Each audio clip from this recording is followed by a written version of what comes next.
વખતે પણ એમને જેટલા પણ આપણે તો એમને વોશ આઉટ કરીશું, પણ જો કદાચ એકાદ પણ જીત્યો ને એને આપણે એક પણ રૂપિયાની ગ્રાન્ટ નહીં આપીએ. હું તમને અહીંયાથી કહું છું કે એક પણ રૂપિયાની આપણે ગ્રાન્ટ નહીં આપીએ. આપણે એ રીતનું આંકડાઓ બનાવવાનું છે.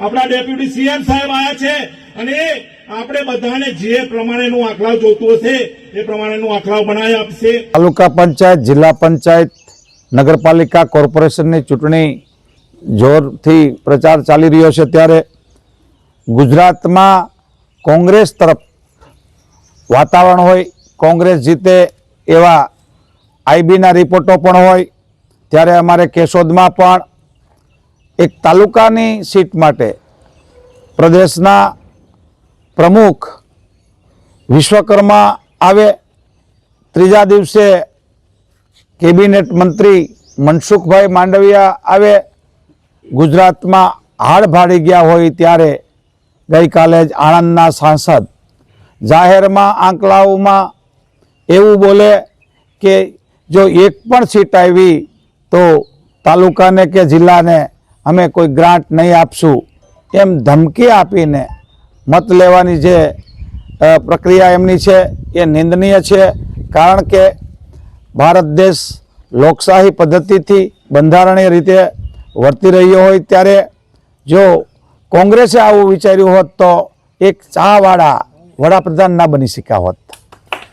અને એક જો આ દેશમાં ચા વેચતો માણસ વડાપ્રધાન બની શકે તો લોકોને ઈચ્છા પડે ત્યાં મત આપે લોકશાહીમાં. એવા વખતે આંકડાઓમાંથી આખલાની ભાષામાં બોલીને જે વાત કરી છે એ ગુજરાતની પ્રજાને કોઈ પણ આખલાને બળદ કરતા આવડે છે ને એ બળદને જોડીને એની પાસે સારી ખેતી કરીને કોંગ્રેસ જીતવાની છે.